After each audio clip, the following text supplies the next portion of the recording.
എല്ലാവർക്കും എൻ്റെ സ്നേഹം നിറഞ്ഞ നമസ്കാരം. ഇന്നത്തെ എപ്പിസോഡ് എന്ന് പറയുന്നത് 212-ാമത്തെയാണ്. അപ്പം സദ്ഗുരുവിൻ്റെ ബുക്ക് റിവ്യൂ നോക്കുമ്പം 2-ാമത്തെ വീഡിയോ ആണ്. അപ്പം ഇതിൻ്റെ മുമ്പത്തെ വീഡിയോയിൽ 400 വർഷത്തിന് മുമ്പേ നടന്ന സംഗതികളാണ് പറഞ്ഞത്. അപ്പം സദ്ഗുരുവിൻ്റെ ഇപ്പോഴത്തെ ലൈഫ് ടൈം ജന്മം നോക്കുമ്പം അതിൻ്റെ മുമ്പത്തെ 4-ാമത്തെ ജന്മത്തിനെ കുറിച്ചാണ് നമ്മൾ നേരത്തെ കണ്ടത്. അതായിരുന്നു ആദ്യത്തെ വീഡിയോ. അതിലാണ് ബിൽവ എന്നുള്ള ഒരു ആളിൻ്റെ ചരിത്രം നമ്മൾ പറഞ്ഞത്. അതായത് അപ്പം ആദിവാസികളുടെ ഈ പാമ്പൊക്കെ പിടിച്ച് അതിൻ്റെ കൂടെ അതിൻ്റെ വിഷം എടുക്കുന്ന ആദിവാസി കൂട്ടത്തിലെ ഒരാളായിരുന്നു ബിൽവ. പിന്നെ ഇങ്ങനെ ഒരു ബ്രാഹ്മണ കുലത്തിൽ പിറന്ന് പെണ്ണിനെ സ്നേഹിച്ചു. അതുകൊണ്ട് തന്നെ ബിൽവയ്ക്ക് മരണം സംഭവിച്ചു എന്നുള്ളതാണ്. മരണം സംഭവിച്ചതല്ല, കൊല്ലപ്പെട്ടു എന്നുള്ളതാണ് ശരിയായിട്ടുള്ള വാക്ക്. അപ്പം ആളുകൾ വിഷമുള്ള പാമ്പിനെ കൊണ്ട് കടിപ്പിച്ച് കൊന്നപ്പം ഇദ്ദേഹത്തിന് എല്ലാം പിടികിട്ടി. അപ്പം മരിക്കുമ്പോൾ, അതായത് പാമ്പിൻ്റെ വിഷം കയറിയാൽ ഞാൻ നേരത്തെ പറഞ്ഞ പോലെ സെക്കൻഡ്സിലായിരിക്കും മരണം. പെട്ടെന്ന് രക്തത്തിൽ കൂടെ എല്ലാ സെൽസിലും വ്യാപിക്കും. അപ്പം ടക്കിന്ന് വിതിൻ സെക്കൻഡ്സ് ആയിരിക്കും മരണം. പക്ഷേ ആ സെക്കൻഡ്സിലും മരിക്കുമ്പോഴും ഇദ്ദേഹത്തിന് വിട്ടുകൊടുക്കാൻ താല്പര്യമില്ല.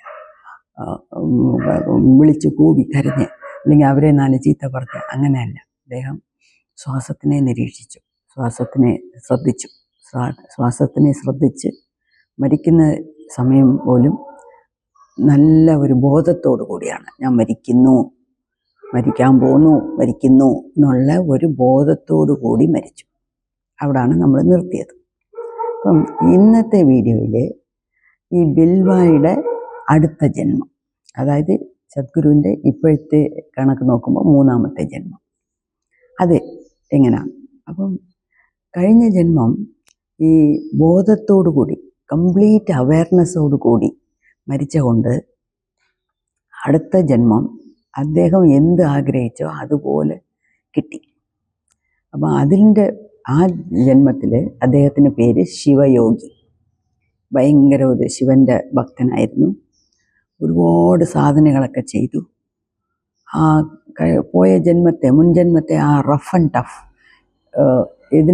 സാധന ചെയ്യാനുള്ള ഒരു തീവ്രത, ദേഹം എല്ലാം ഈ ജന്മത്തും ഉണ്ടായിരുന്നു. അപ്പം ശിവനെ വിചാരിച്ച് തപസ്സിരുന്നു, മെഡിറ്റേഷൻ ചെയ്തു, പല സാധനങ്ങൾ ചെയ്തു. ഈ സാധനങ്ങളൊക്കെ ചെയ്യുന്നത് ഈ പാമ്പിൻ്റെ വിഷത്തിനെ ചുറ്റിയും പറ്റിയുമുള്ള ഒരു സംഗതികളായിരുന്നു. അപ്പം അത് എങ്ങനത്തെ സാധനം എന്നൊന്നും എനിക്കറിഞ്ഞൂടാ, അത് ബുക്കിലും പറഞ്ഞിട്ടില്ല. പക്ഷേ എങ്ങനെ അദ്ദേഹം പാമ്പ് കടി കൊണ്ട് വിഷം കൊണ്ട് മരിച്ചോ, അതുകൊണ്ട് അടുത്ത ജന്മത്ത് അതിൻ്റെ തുടർച്ചയായിട്ട്, അതിൻ്റെ കണ്ടിന്യൂവേഷനായിട്ടാണ് അദ്ദേഹം ചെയ്യുന്ന എല്ലാ കാര്യങ്ങളും ഇരുന്നത്. അങ്ങനെ കുറേ നാൾ ചെയ്തു, സാധനങ്ങളൊക്കെ ചെയ്തപ്പം നല്ല ഒരു യോഗിയായി. ഒരുപാട് ഭക്തന്മാരുണ്ടായിരുന്നു. അപ്പോഴത്തെ അദ്ദേഹത്തിന് മനസ്സിൽ ഞാൻ എവിടെയും എത്തിയിട്ടില്ല, ഇനി എത്തണം, ഇനി സാധിക്കണം, ഇനി സാധന ചെയ്യണം എന്നുള്ള ഒരു പിടിവാശിയിലായിരുന്നു, ആ ഒരു വേഗത്തിലായിരുന്നു. അങ്ങനെ അദ്ദേഹം കോയമ്പത്തൂരിലുള്ള വെള്ളിയങ്കിരി മലയെ, കാടും മലയും ഒക്കെ ചുറ്റി തിരിഞ്ഞ് ഒന്നും കഴിക്കാതെ വെള്ളം കുടിക്കാതെ ഭയങ്കര സ്ട്രിക്റ്റായിട്ടുള്ള യോഗിക് ലൈഫാണ് അദ്ദേഹം നയിച്ചുകൊണ്ടിരുന്നത്. അപ്പോൾ ഒരു പ്രാവശ്യം ഈ വെള്ളിയങ്കിരി മലയിൽ ഇരുന്ന് തപസ്സിരുന്നുകൊണ്ടിരുന്നപ്പോൾ അതുവഴി വേറൊരു സാധു വഴിപ്പോക്കൻ കണ്ടു. അദ്ദേഹത്തിൻ്റെ പേര് പഴനിസ്വാമി. ഈ പഴനിസ്വാമിയെക്കുറിച്ച് പറയണമെങ്കിൽ അദ്ദേഹം പഴനി നമുക്ക് എല്ലാവർക്കും അറിഞ്ഞ സ്ഥലം, സൗത്ത് ഇന്ത്യയിൽ പഴനി എന്നുള്ള ഒരു സ്ഥലത്ത് 2.5 വർഷം സമാധിയിലിരുന്ന ഒരു യോഗിയാണ്. ഈ സമാധി എന്ന് പറഞ്ഞാൽ അതൊരു വേറെ ഒരു തളത്തിൽ പോകുന്ന ഒരു സംഗതിയാണ്. അതിനെക്കുറിച്ച് വേറെ ഒരു സമയത്ത് നമുക്ക് ആവശ്യമുള്ളപ്പോൾ ഞാൻ പറയാം. ഇപ്പോൾ സമാധി എന്ന് പറയുന്നത് നമുക്ക് എല്ലാ അവയർനെസ്സും കാണും, ബോധം കാണും.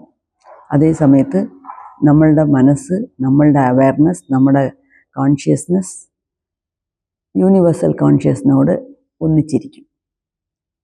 അപ്പോൾ ഇവിടെ നടക്കുന്ന ഒന്നും നമ്മളെ ബാധിക്കത്തില്ല. അതേ സമയത്ത് നമുക്കെല്ലാം അറിയുകയും ചെയ്യും. അതാണ് സമാധി സ്റ്റേറ്റ് എന്ന് പറയുന്നത്. ഇപ്പം എനിക്കൊക്കെ എൻ്റെ ഗുരു പറഞ്ഞു തന്നിട്ടുണ്ട്.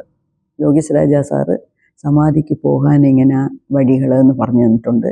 ഒരു പ്രാവശ്യം എന്നെയും എൻ്റെ കൂട്ടുകാരികളൊക്കെ ഞങ്ങളൊക്കെ പോയപ്പം ഞങ്ങളെ സമാധി സ്റ്റേറ്റിൽ കൊണ്ടുപോയി കാണിച്ചു. അത് ഇപ്പം എനിക്കൊക്കെ സമാധി സ്റ്റേറ്റിൽ എൻ്റർ ചെയ്യാൻ ഇപ്പം പറ്റുന്നില്ല. എന്താണെന്ന് വെച്ചാൽ എൻ്റെ പ്രാക്ടീസ് പോരാ. അത്രയും നല്ല രീതിയിൽ പ്രാക്ടീസ് ചെയ്ത് വരുമ്പം ഈ ധ്യാനം, സമാധി എന്ന് പറയുന്നതൊക്കെ തന്നെത്താനേ നടക്കേണ്ട കാര്യങ്ങളാണ്. നമ്മൾ ചേർത്ത് വെച്ച് ഒട്ടിപ്പിടിപ്പ് വെച്ച് ചെയ്യുന്ന സംഗതികളല്ല. അപ്പം പതഞ്ജലി യോഗസൂത്രത്തിൽ പതഞ്ജലി പറഞ്ഞ അഷ്ടാംഗ യോഗം 8 അംഗങ്ങളാണ്. യോഗം എന്ന് പറയുമ്പോൾ അതിൽ 8 അംഗങ്ങളാണ് ഉള്ളത്. ആ 8 അംഗങ്ങളിൽ 7ാമത്തെയാണ് ധ്യാനം, 8ാമത്തെയാണ് സമാധി. അപ്പം ധ്യാനത്തിൽ ഇരുന്ന് ധ്യാനം തന്നെ കൈകൂടി വരണമെങ്കിൽ അത് സ്വാഭാവികമായിട്ട് നടക്കേണ്ട ഒരു സംഗതിയാണ്. അങ്ങനെ ധ്യാനത്തിൽ മണിക്കൂറുകൾ ഇരുന്നിട്ട് വേണം നമ്മൾ ഓട്ടോമാറ്റിക്കായിട്ട് സ്വയം പതുക്കെ സമാധി സ്റ്റേറ്റിലോട്ട് പോകുന്നത്. ഓക്കെ, ഇപ്പം സമാധിയെക്കുറിച്ച് ഇത്രയും നിങ്ങൾക്ക് നല്ല ഒരു ധാരണ ഉണ്ടെങ്കിൽ അത് മതി. ഇപ്പം എൻ്റെ ഗുരു എനിക്ക് പറഞ്ഞു തന്നത്, നമ്മളൊക്കെ വളരെ ഇൻറ്റൻസീവായിട്ട്, വളരെ സ്ട്രോങ് ആയിട്ട് സാധന ചെയ്ത് സമാധിയിൽ പോകണമെങ്കിൽ പോയാൽ മാക്സിമം 21 ദിവസമേ നമുക്ക് ഇരിക്കാൻ പറ്റത്തുള്ളൂ. നമ്മൾ സമാധി പോകുന്നു എന്നുള്ളത് വീട്ടുകാരെ അറിയിക്കണം, കതകടയ്ക്കരുത്, 21 ദിവസത്തിന് മേളിൽ ഇരിക്കരുത്. അപ്പം 10 ദിവസവും 15 ദിവസമൊക്കെ ആകുമ്പം തന്നെ അവർ വന്ന് നമ്മളെ ഉണർത്തണം. അല്ലെങ്കിൽ ഒറ്റയടിക്ക് നമ്മളങ്ങ് മേളിൽ പോവും, മരണം സംഭവിക്കും. അപ്പം അതാണ് നോർമലായിട്ടുള്ള മനുഷ്യർക്ക് പറഞ്ഞിട്ടുള്ള അങ്ങേയറ്റത്തെ ലെവൽ. പിന്നെ നമ്മളുടെ സാധന കൂടെ ഈ 21 ദിവസം എന്ന് പറയുന്നത് 48 ആക്കാം, 3 മാസം ആക്കാം, 6 മാസം ആക്കാം. അത് അവനവൻ്റെ ആഗ്രഹം പോലെ നടക്കണം. എത്ര മാസം ഞാൻ ഇരിക്കാൻ പോകുന്നു എന്നുള്ളത് നമ്മൾ സങ്കല്പിച്ചുകൊണ്ട് വേണം ഇരിക്കാൻ. അതൊക്കെ വലിയ ഒരു ലെവലാണ്. ഓക്കെ, അപ്പം ഈ പഴനിസ്വാമിയുടെ പ്രത്യേകത എന്തുവാന്ന് വെച്ചാൽ, പഴനിയിൽ ഇദ്ദേഹം 2.5 വർഷം സമാധിയിലിരുന്നു. 2.5 വർഷം. ഈ സിദ്ധന്മാരൊക്കെ ജീവസമാധി പോകുന്നത് എങ്ങനെയാണ്? അവർ പറഞ്ഞിട്ടാണ് പോകുന്നത്. ഇന്ന ദിവസം ഇന്ന നക്ഷത്രത്തിൽ ഇത്ര സമയത്ത് ഞാൻ ഡീപ് സമാധിയിൽ പോകും. അതിനെ മരണമെന്നല്ല പറയുന്നത്. ജീവസമാധി എന്ന് പറഞ്ഞാൽ ജീവനുണ്ട് അവർക്ക്, പക്ഷേ സമാധി സ്റ്റേറ്റിലായിരിക്കും. ഓക്കെ, അതൊരു വേറെ കാര്യം. ജീവസമാധികളെ കുറിച്ചൊക്കെ ഞാൻ പിന്നെ പറയാം. അപ്പം ഈ പഴനിസ്വാമി 2.5 വർഷം ഒറ്റയടിക്ക് പഴനിയിൽ സമാധിയിലിരുന്നു കൊണ്ട് തന്നെയാണ് ഇദ്ദേഹത്തിനെ എല്ലാവരും പഴനിസ്വാമിനെ വിളിക്കാൻ തുടങ്ങി. അപ്പോൾ ഈ പഴനിസ്വാമിയും ഭയങ്കര ഒരു തീവ്രമായിട്ട് സാധനകൾ ചെയ്യുന്ന ഒരു യോഗിയാണ്, ഗുരുവാണ്.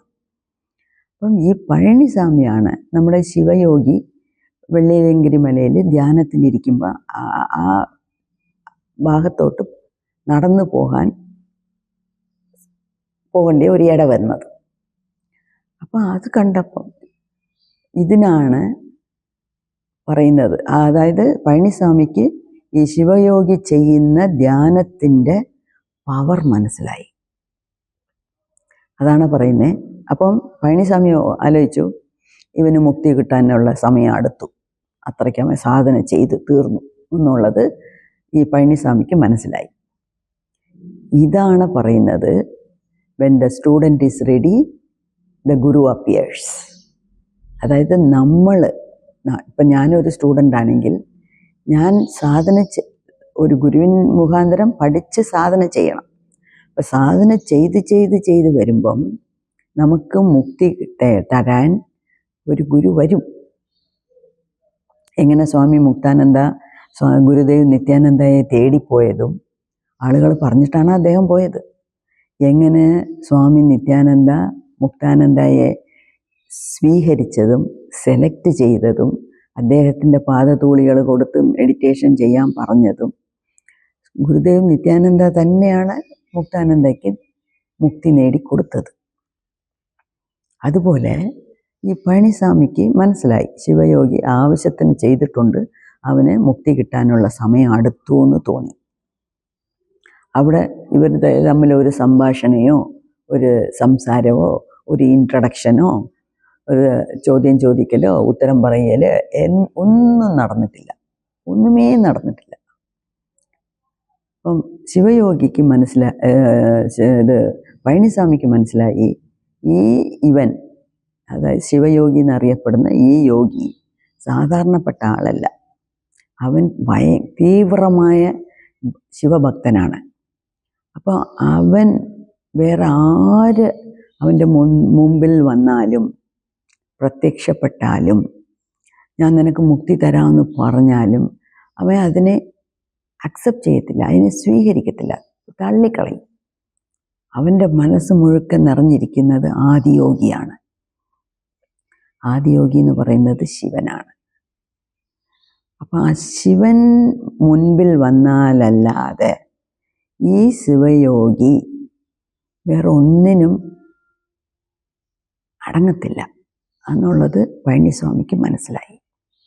അപ്പം പഴനിസ്വാമി തന്നെ 2 കാര്യങ്ങളെയും ഉൾക്കൊണ്ട്, അതായത് ശിവയോഗിക്ക് മുക്തി കിട്ടാനുള്ള സമയം അടുത്തു, പക്ഷേ ആദിയോഗിയുടെ അടുത്തല്ലാതെ വേറെ ആരുടെ അടുത്തൊന്നും ഈ മുക്തി കിട്ടുന്നത് എൻലൈറ്റൻമെൻറ്റ് അക്സെപ്റ്റ് ചെയ്യൂല എന്ന് മനസ്സിലായി. അതുകൊണ്ട് പഴനിസ്വാമി തന്നെ സ്വന്തം ആദിയോഗിയുടെ രൂപത്തിൽ വന്ന് കയ്യിലുള്ള ഈ മലയൊക്കെ കയറുമ്പോൾ കയ്യിലൊരു കമ്പ് വയ്ക്കുമല്ലോ, ആ കമ്പെടുത്ത് ശിവയോഗിയുടെ നെറ്റിക്കണ്ണിൽ ഒറ്റ അടിയല്ല ഒരു ഇങ്ങനെ വെച്ചു, സ്ട്രോങ് ആയിട്ട് വെച്ചു. അപ്പോഴത്തേക്ക് ശിവയോഗിക്ക് മുക്തി കിട്ടി, ആ എൻലൈറ്റൻമെൻറ്റ് കിട്ടി. ആ സംഭവം കഴിഞ്ഞു. പഴനിസ്വാമി അവിടെ നിന്ന് പോകുകയും ചെയ്തു. ഒരു സംഭാഷണമില്ല ഗുരുവിനും ശിഷ്യനും. എന്നുവെച്ചാൽ ശിഷ്യൻ റെഡി, എല്ലാം തികഞ്ഞ ഒരാളായിരുന്നു. ഇതുപോലെ തന്നെയാണ് രാമകൃഷ്ണ പരമഹംസർക്ക് നടന്നത്. രാമകൃഷ്ണ പരമഹംസരെ കുറിച്ച് പഠിച്ചിട്ടുള്ളവർക്ക് മനസ്സിലാകും. അദ്ദേഹം കാളി കാളി കാളി കാളി അമ്മേ അമ്മേ അമ്മേ കാളിന്ന് വിചാരിച്ച സെക്കൻഡ് രാമകൃഷ്ണ പരമഹംസർ സമാധിയിലോട്ട് പോകും. അതിന് പിന്നെ മണിക്കൂറുകൾ അങ്ങനെ ഇരിക്കും. അങ്ങനെ കുറേ നാൾ തുടർന്നപ്പം അദ്ദേഹത്തിന് എല്ലാം നേടിയെടുത്തു. അത് ഭക്തിമാർഗത്തിലാണ്. അദ്ദേഹം എന്തൊക്കെ സാധന ചെയ്തു എന്നൊന്നും ഞാൻ വായിച്ചിട്ടില്ല, എനിക്ക് അറിഞ്ഞുകൂടാ. അതിനെക്കുറിച്ച് ബുക്കിൽ എഴുതിയിട്ടുണ്ടോയെന്നും എനിക്ക് അറിഞ്ഞുകൂടാ. പക്ഷേ രാമകൃഷ്ണ പരമഹംസരെ കുറിച്ച് ഒരുപാട് വായിച്ചിട്ടുണ്ട് ഞാൻ. അപ്പം രാമകൃഷ്ണ പരമഹംസർക്ക് മുക്തി കിട്ടാനുള്ള സമയം അടുത്തു, സമയം കഴിഞ്ഞു. പക്ഷേ അതിനൊരു ഗുരു വേണമായിരുന്നു. അങ്ങനെയാണ് രാമകൃഷ്ണൻ്റെ ഗുരു അവിടെ പ്രത്യക്ഷമായതും. അവിടെ ഒരു ബോട്ടിലെങ്ങാണ്ടോ ഉണ്ടായിരുന്നു, അതെടുത്ത് പൊട്ടിച്ച് ആ ചില്ല് വെച്ചാണ് രാമകൃഷ്ണ പരമഹംസൻ്റെ ഈ ആജ്ഞാചക്രത്തിൽ ഒറ്റ കുത്ത്. അതോടുകൂടി രാമകൃഷ്ണ പരമഹംസർക്ക് മുക്തി കിട്ടി. അപ്പം ഇതൊക്കെയാണ് നമുക്ക് അറ്റ്ലീസ്റ്റ് അറിഞ്ഞു വെക്കേണ്ട സംഭവങ്ങൾ. നാളെ നമുക്കും ഇത് സംഭവിക്കും. മനുഷ്യ ജന്മം എടുത്ത ആർക്കും ഇത് നേടിയെടുക്കാനുള്ളതേ ഉള്ളൂ. ഓക്കെ, അപ്പം അതുകൊണ്ടാണ് ഞാൻ ഇതിനൊക്കെ കൂടുതൽ വിസ്തരിച്ച് പറയുന്നത്. അപ്പം ഇങ്ങനെ നടന്നു. പഴനിസ്വാമി ഒറ്റപ്പോക്ക് അതിന് പിന്നെ. പക്ഷേ പഴനിസ്വാമിക്ക് ഉള്ള ഒരാഗ്രഹം, എല്ലാ യോഗികൾക്കും ഉള്ള ഒരാഗ്രഹമായിരുന്നു പഴനിസ്വാമിയുടെ മനസ്സിൽ. അതായത് ഒരു ധ്യാനലിംഗം പ്രതിഷ്ഠ ചെയ്യണം. അപ്പോൾ ഈ ധ്യാനലിംഗം പ്രതിഷ്ഠ ചെയ്യാൻ ഒരുപാട് കാര്യങ്ങളുണ്ട്. അതിൽ യോഗികളും യോഗിനികളും ആണും പെണ്ണും ഒന്നിച്ചിരുന്ന് വെച്ചാൽ ഒരേ സ്ഥലത്തിരുന്ന് ഒരുപാട് സാധനകൾ ചെയ്ത് അതിൻ്റെ ഒരു ഫലമായിട്ടായിരിക്കും ഈ ധ്യാനലിംഗത്തിനെ ഉണ്ടാക്കിയെടുത്ത് പ്രതിഷ്ഠ ചെയ്യേണ്ട സംഭവങ്ങൾ. അതായത് ഇപ്പം ഈ ലോകത്ത് രണ്ട് ഇനമേ ഉള്ളൂ. ഏതാ? ഒന്ന് ആണ്, ഒന്ന് പെണ്ണ്. ഇത്രയൊക്കെ സൃഷ്ടിച്ച ആ മഹാശക്തിക്ക് ഈ ഭൂലോകത്ത് ഇനിയൊരു 4 വിധത്തിനെ വേണമെങ്കിലും ഉണ്ടാക്കിയിരിക്കാം. പക്ഷെ ആകെ ഉണ്ടാക്കിയ ഇനമെന്ന് പറഞ്ഞാൽ 2: ആണിനം, പെണ്ണിനം. ആണ്, പെണ്ണ്.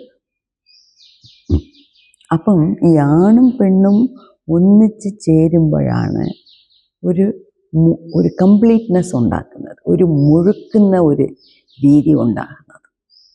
അതുകൊണ്ടാണ് എൻ്റെ അടുത്തൊക്കെ ആളുകൾ ചോദിക്കും, ആണ് വലുതാണോ പെണ്ണ് വലുതാണോ, നിങ്ങൾ ആണുങ്ങളെ സപ്പോർട്ട് ചെയ്യുന്നു പെണ്ണുങ്ങളെ സപ്പോർട്ട് ചെയ്യുന്നു, ഫെമിനൈൻ ആക്ടിവിസ്റ്റ് ആണോ? ഞാൻ പറയും ഇതിലൊന്നിലും ഞാനില്ല. എന്താണെന്ന് വെച്ചാൽ ഈ പ്രകൃതി എന്ന് പറയുന്നത് ഈ പ്രപഞ്ചശക്തി, ആ പ്രപഞ്ചശക്തിയാണ് കുണ്ടലിനി എന്ന് പറയുന്നത്. അപ്പം കുണ്ടലിനി എല്ലാവരുടെ ദേഹത്തുമുണ്ട്, വെളിയിലുമുണ്ട്, നമ്മളുടെ ഉള്ളിലുമുണ്ട്, പുറത്തുമുണ്ട്, വ്യാപിച്ചിരിക്കും. അഖിലാണ്ട കോടി ബ്രഹ്മാണ്ട നായകി എന്ന് പറയുന്നത് അത് പ്രകൃതി, അത് പെണ്ണ്, അത് ഫീമെയിൽ, അത് പെൺ തത്വം. അതിൻ്റെ അടുത്ത പകുതിയാണ് പുരുഷൻ. പുരുഷൻ എന്ന് പറയുന്നതാണ് നമ്മുടെ ആത്മാവ്. ഓക്കെ, ഇത്രയും ക്ലാരിറ്റിയാണ് എനിക്ക് കിട്ടിയത്. അതിനെ ഞാൻ നിങ്ങൾക്ക് പറയുന്നതേ ഉള്ളൂ. അപ്പം നമ്മളുടെ മൂലാധാര ചക്രത്തിലുള്ള കുണ്ടലിനി ശക്തിയാണ് ഫെമിനൈൻ. നമ്മളുടെ സഹസ്രാരത്തിലുള്ള ആത്മാവിൻ്റെ ലൊക്കേഷൻ എന്ന് പറയുന്നത് പലരും പലതായിട്ട് പറയും. ചിലർ പറയും ആജ്ഞാചക്രത്തിലാണ്, ചിലർ പറയും സഹസ്രാരത്തിലാണ്, ചിലർ പറയും ഇവിടുന്ന് ഇങ്ങോട്ട് മാറുമെന്ന്. ഇപ്പം ഇതൊക്കെ ആളുകൾ പറയുന്നതും എഴുതി വെച്ചതുമാണ്. എന്ന് എൻ്റെ അനുഭവത്തിൽ, എന്ന് സ്വന്തം നിങ്ങളുടെ അനുഭവത്തിൽ വരുന്നോ അന്നേ അത് സത്യമാവത്തുള്ളൂ. സത്യം എന്ന് വെച്ചാൽ അപ്പോഴേ നിങ്ങൾക്ക് മനസ്സിലാവത്തുള്ളൂ. അപ്പം ഞാനും മറ്റവർ പറഞ്ഞതിനെ ഞാൻ പറയുന്നതേ ഉള്ളൂ. എന്താ വെച്ചാൽ ഇങ്ങനത്തെ കാര്യങ്ങളൊന്നും എനിക്കും നടന്നിട്ടില്ല. ഓക്കെ, അപ്പം ഈ പ്രകൃതി തത്വം സുഷുമ്ന വഴി കയറി പുരുഷ തത്വത്തിനോട് ഒന്നിച്ചു ചേരുന്നതാണ് ശിവശക്തി ഐക്യം. ഇത് നടന്നിട്ടുണ്ടെന്നാണ് സ്വാമി മുക്താനന്ദ പറഞ്ഞത്. ഇത് സ്വാമി മുക്താനന്ദയുടെ ദേഹത്ത് നടന്ന് അതിനെ അദ്ദേഹം ബുക്ക് മുഖാന്തരം നമുക്ക് പറഞ്ഞിട്ടുണ്ട്. ഇങ്ങനെ പലരിടത്തും ഞാൻ കേട്ടിട്ടുണ്ട്, പല പുസ്തകങ്ങളും വായിച്ചിട്ടുണ്ട്. അപ്പം ഒരു കംപ്ലീറ്റ് സർക്കിൾ എന്ന് പറഞ്ഞാൽ ഒരു സെമി സർക്കിൾ, ഒരു പകുതി ആൺ തത്വവും ഒരു പകുതി പെൺ തത്വവും. അതിൽ ഏത് വലുത് ഏത് ചെറുതെന്ന് നമുക്ക് എങ്ങനെ പറയാനൊക്കും? രണ്ടും ഈക്വലാണ്. അങ്ങനെയാണ് നമ്മുടെ ഈ ലോക വാഴ്ക്ക എടുത്താലും പോലും ഒരാണും ഒരു പെണ്ണും ചേരുമ്പോഴാണ് ഒരു കുഞ്ഞുണ്ടാകുന്നത്, ആണല്ലോ. അപ്പം ഒരാണിൻ്റെ ശക്തിയും വേണം, ഒരു പെണ്ണിൻ്റെ ശക്തിയും വേണം. ഇത് രണ്ടും ചേർന്നാൽ മാത്രമേ രണ്ട് സെമി സർക്കിൾ ചേർന്നാൽ മാത്രമേ ഒരു സർക്കിൾ ആവത്തുള്ളൂ. അതിനൊരു കംപ്ലീറ്റ്നെസ് വരത്തുള്ളൂ, അതിനൊരു മുഴുപ്പ് വരത്തുള്ളൂ. അപ്പം അതുകൊണ്ടാണ് ഈ ധ്യാനലിംഗം ഉണ്ടാക്കാനും നമുക്ക് ഒരുപാട് ശക്തികൾ വേണം. ആ ശക്തി എങ്ങനെയാണെന്ന് പറഞ്ഞാൽ ഈ പുരുഷ തത്വവും ഈ പ്രപഞ്ച തത്വവും അല്ലെങ്കിൽ പ്രകൃതി എന്നുള്ള തത്വവും ഒന്നിച്ച് ചേരണം. അപ്പം മാത്രമേ അത് മുഴുക്കത്തുള്ളൂ. അങ്ങനെയാണ് ഈ ധ്യാനലിംഗം ചെയ്യാൻ പഴനിസ്വാമി ഒരുപാട് പേരെ യോഗികമാരെയും യോഗിനിമാരെയും ഒന്നിച്ച് ചേർത്ത് ശ്രമിച്ചു. പക്ഷേ ഈ സൊസൈറ്റി ഉണ്ടല്ലോ, അക്കാലത്തും അതാണ്. എങ്ങനെ ബിൽവയെ പാമ്പ് കടിപ്പിച്ച് കൊന്നോ, അപ്പം കാലം കാലമായിട്ട് ഈ വിചാരങ്ങളെല്ലാം നമ്മുടെ മനസ്സിൽ കിടപ്പുണ്ട്. അപ്പം ഈ ആണും പെണ്ണും ഒന്നിച്ചിരുന്ന് പല സാധനകൾ ചെയ്താലും, അത് ഓപ്പണായിട്ട് വെളിയിലിരുന്ന് ചെയ്താലും ഒരടച്ചിട്ട മുറിയിൽ ഇരുന്ന് ചെയ്താലും അവർ ചെയ്യുന്നത് സാധനയാണ്. അവർ ചെയ്യുന്നത് ഏതോ ഒരു ഉയർന്ന ഒരു കാര്യം സാധിക്കാൻ വേണ്ടി ചെയ്താലും വെളിയിലിരിക്കുന്ന പബ്ലിക്കിൻ്റെ കണ്ണിൽ മോശപ്പെട്ട കാര്യമാണ് എന്നുള്ളത് അവരുടെ മനസ്സിൽ വരുന്ന ചിത്രം. അതുകൊണ്ട് തന്നെയാണ് ഈ സെക്സ് എന്ന് പറയുന്നത് എത്രയ്ക്ക് പവിത്രമായിട്ടുള്ള ഒരു കാര്യമാണ്. പക്ഷേ അതിനെ വളരെ ലോ ലെവലിലും ആളുകൾ ചിത്രീകരിക്കുന്നുണ്ട്. എന്നുവെച്ചാൽ അവനവൻ്റെ കാഴ്ചപ്പാട് അത്രയും ലോ ലെവലാണ്. അതുകൊണ്ടാണ് അതിനെ അത്ര വൾഗറായിട്ട് മോശപ്പെട്ട രീതിയിൽ നമ്മൾ സംസാരിക്കുന്നതും കാണുന്നതും പ്രവർത്തിക്കുന്നതും. അതുപോട്ടെ. അപ്പം ഈ പഴനിസ്വാമി ഇങ്ങനെ ശ്രമിച്ചപ്പം ഒരുപാട് സൊസൈറ്റിയിൽ നിന്ന് എതിർപ്പുണ്ടായി. പഴനിസ്വാമിക്ക് നല്ല ദേഷ്യം വരുന്ന കൂട്ടത്തിലാണ്.